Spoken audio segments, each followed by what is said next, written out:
पिताजी सुन पावेंगे, हम तुमको धमकावेंगे।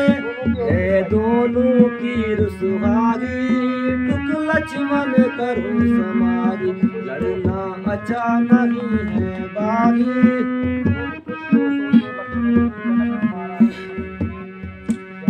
तुम कुछ तो सोचो लक्ष्मण, नहीं जनक हमारे दुश्मन।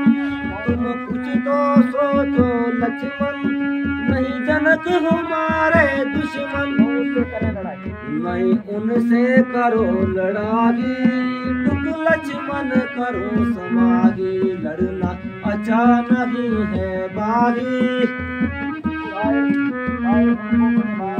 कायर इनको बतलाया, जिन्हें चिल्ला नहीं चढ़ाया।